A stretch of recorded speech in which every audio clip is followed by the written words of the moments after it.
Bienvenidos a un nuevo video. En esta ocasión lo que realizaremos será calcular el índice de crecimiento poblacional. Ahora, ¿por qué queremos hallar este índice de crecimiento poblacional? Ya que este es un factor muy importante para el momento de diseñar un sistema de agua potable, un sistema de alcantarillado o algún otro que requiera proyectar poblaciones, es en aquí donde siempre vamos a tener la dificultad de calcular este índice de crecimiento. Este índice se lo conoce como I, aunque en algunos casos se lo puede conocer como otro factor, pero para esta ocasión utilizaremos el factor I. Luego depende de una población presente o una población inicial, como podemos ver acá, y luego de un tiempo determinado. El objetivo de calcular un índice de crecimiento poblacional es prácticamente para guiar una población futura en un tiempo determinado. Y para ello existen tres ecuaciones diferentes, que son la ecuación aritmética, la ecuación geométrica y la ecuación exponencial. Cada una de ellas nos dará diferentes resultados, ya que son diferentes entre sí, pero las tres dependen de los mismos factores. También debemos empezar a entender de que la ecuación aritmética generalmente se aplica para poblaciones con poco o nulo crecimiento urbano, es decir, que en una población donde no exista un crecimiento urbano notable, se puede utilizar la ecuación aritmética, o en poblaciones donde se vea que existe un decrecimiento de población, es decir, que si hablamos de un año, por decir así, el año 2001 que tiene una población de 20.000 y luego el 2002 ya tiene una población de 19.000, por decirlo así, estaríamos hablando de que existe un decrecimiento de población. Entonces, en esos casos se aplica esta ecuación aritmética. La ecuación geométrica y la ecuación exponencial son un poco de uso más particular para zonas urbanas, porque ambas dependen para ser utilizadas de que puedan tener un crecimiento poblacional urbano notable, es decir, de que se pueda ver que existe en la población que un crecimiento de población. Es decir, de que existe más manzanos, se está construyendo más edificios, se ven las calles más densamente pobladas, etc. Entonces, en esos casos podemos utilizar la geométrica o la exponencial. Pero casi de manera particular, siempre vamos a llegar a la ecuación geométrica. Ahora, utilizar estas tres ecuaciones depende mucho del criterio y según a los datos que tengamos. Y para ver cómo se pueden aplicar, utilizaremos un ejemplo. Empezaremos con este ejemplo de acá. Supongamos que tenemos estos años de acá, de año 1976, 1992, el 2001 y el 2012. Y estas poblaciones de estos años son poblaciones censales, es decir, que se ha censado de manera exacta cuánto es la población en dicho lugar. Y acá nos dicen los valores de cada uno de esos años. Lo que debemos empezar a entender es que no todas las poblaciones van a tener el mismo crecimiento. Para este caso, deberíamos lo principal hacer una gráfica para ver cómo está creciendo la población. Si ustedes observan este crecimiento, se aproxima a un crecimiento, a una recta prácticamente. Y entonces nosotros podríamos intuir de que el crecimiento para los posteriores años va a continuar sobre esta línea. Entonces ya tenemos esa parte de acá y entendemos de que va creciendo a través de los años. Y también lo podemos notar con una parte sencilla viendo los datos.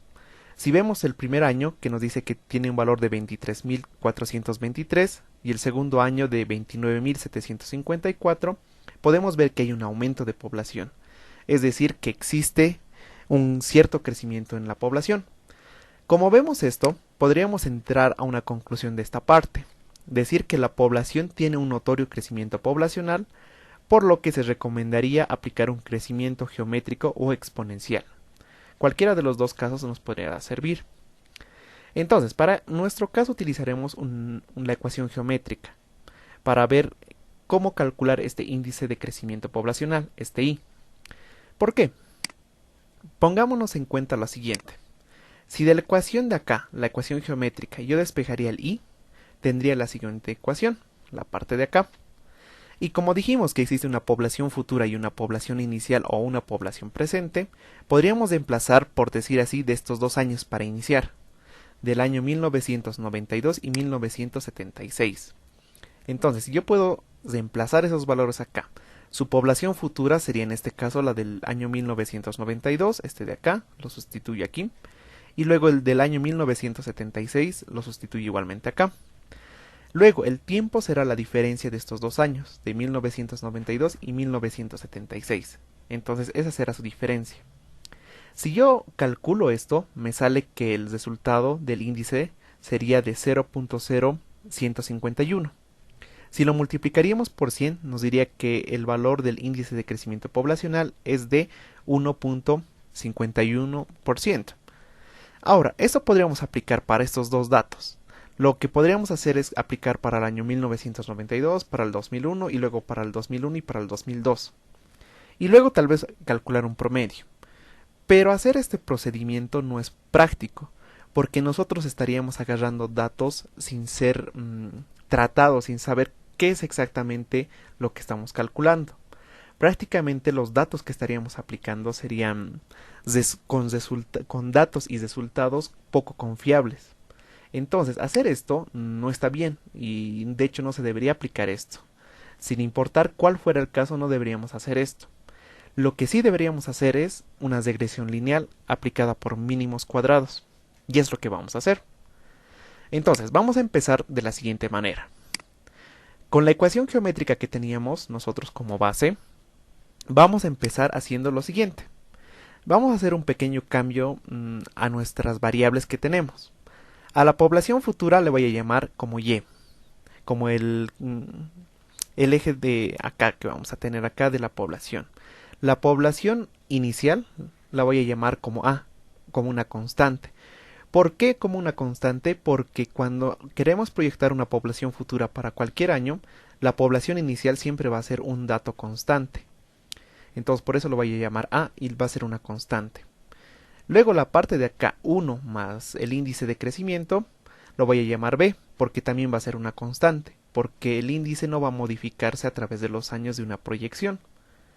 Sí se va a modificar en el caso real de que cuando exista una población y vaya a existir en un año diferente otra población diferente, entonces en ahí sí va a variar, pero eso sería un caso muy particular cuando ya se estaría en una fase de ejecución de un proyecto. Entonces en esos casos generalmente lo llamamos 1 más i igual a b, porque tratamos como si el índice fuera un valor constante.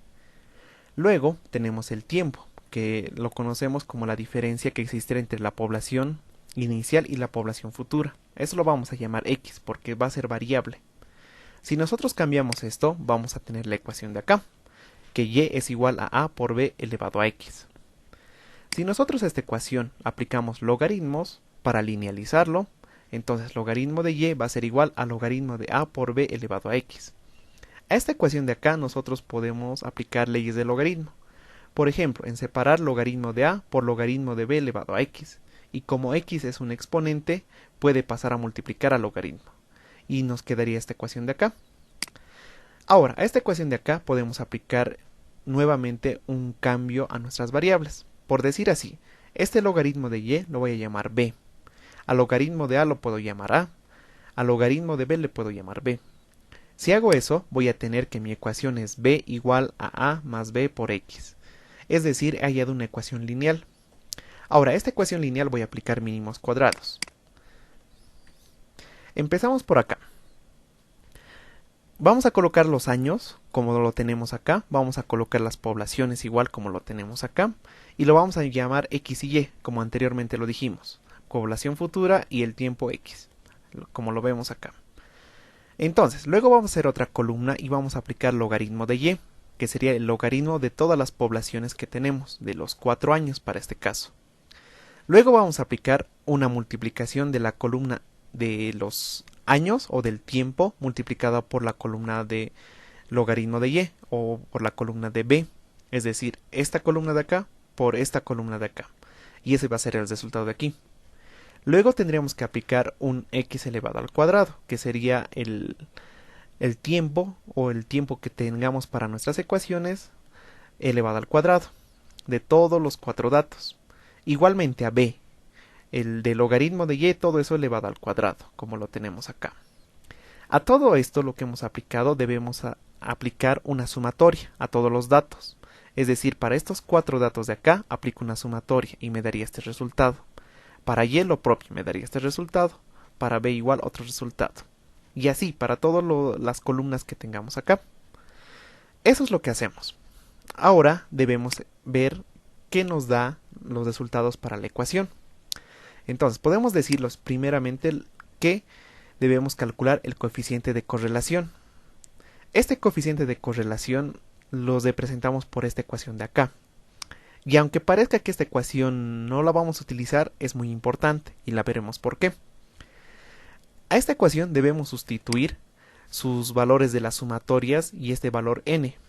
N es la cantidad de datos. Como yo tengo 4 datos, entonces tendría que reemplazar aquí 4. El resto va a ser prácticamente las sumatorias que tengamos acá. Como sumatoria de x por b es el valor que tengo acá. Luego la sumatoria de x es el de acá, sumatoria de b es acá, entonces aquí. Entonces esos valores tendría que reemplazar y calcular. El resultado me dice que es R igual a 0.980. Y ahora, este valor es muy importante cuando hablamos de poblaciones, porque el R tiene que ser mayor o igual a 0.8. Cuando nosotros estamos trabajando con poblaciones, puede que tengamos cierta diferencia en la correlación de datos a lo que estamos regresionando. Entonces, para saber que el resultado y los valores que vamos a hallar son confiables, debemos entender y tener que el coeficiente de correlación tiene que ser mayor a 0.8. Si este valor fuera menor a 0.8, yo tendría que rechazar estos datos y buscar más datos para aplicar luego mi regresión. Es decir, de lo que tengo 4 años tendría que buscar o duplicar a 8 datos para ver si me sale con el coeficiente mayor a 0.8. Eso es lo que tendría que hacer. Pero como en este caso nos da mayor, entonces podemos continuar con el cálculo. El cálculo que sigue es calcular los coeficientes A y B. El coeficiente B de la ecuación que anteriormente vimos se la puede calcular por esta de acá. Y al igual que el coeficiente de correlación, depende de un n y de las sumatorias. Es decir, el n va a ser 4 y las sumatorias lo sacamos de la tabla que tenemos aquí. Luego reemplazamos y este valor me dice que de b es de 0.0152. Entonces ese valor de acá es el coeficiente b. Luego calculo el coeficiente a. Este coeficiente o esta constante a va a depender igualmente que las sumatorias y este n que tengamos acá, pero a su vez va a depender del coeficiente b que he calculado anteriormente. Si yo reemplazo todo, incluyendo el coeficiente b o la constante b que he hallado, me sale que la constante a es igual a menos 10.703.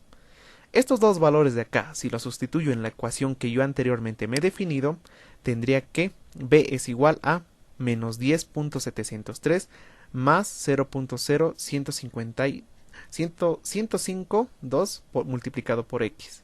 Entonces esa sería la ecuación. Prácticamente con estos datos ya apliqué una regresión. Ahora lo que tendría que hacer es calcular el coeficiente o el índice de crecimiento poblacional. Entonces partimos de esta ecuación que tengamos acá y vamos a hacer lo siguiente. Nosotros conocíamos que el logaritmo de a minúscula es igual a mayúscula, por la primera sustitución que vimos al inicio. Igualmente, el logaritmo de b minúscula es igual a b mayúscula. Y no se olviden que a y b lo tenemos aquí en la ecuación.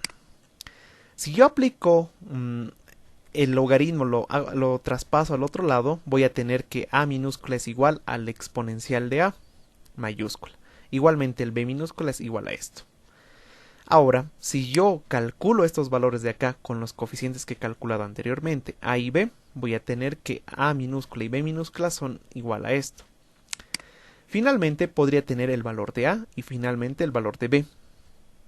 Estos dos valores serían los resultados de la ecuación que tenía anteriormente, de y igual a por b elevado a x. Entonces, esta es la ecuación que debemos llegar. Mi ecuación sustituida con estos nuevos dos constantes que hemos hallado sería esta de acá. Y con esta ecuación es ya la que podemos hallar el índice de crecimiento. Veamos cómo. Para hallar el índice de crecimiento poblacional debemos aplicar la ecuación hallada, que sería este y, por regresión para años iguales. Esta parte para años iguales les voy a explicar cómo. Pongamos en cuenta los datos iniciales, con los valores iniciales de la población que teníamos. Estos eran nuestros datos. Si yo saco la diferencia entre estos dos años de 1992 y 1976, voy a tener que existe una diferencia de 16 años. Igualmente, entre 2001 y 1992 existe 9 años. Entre 2002 y 2001 existe 11 años. Entonces, estas diferencias que tengo acá, debo sacar un promedio.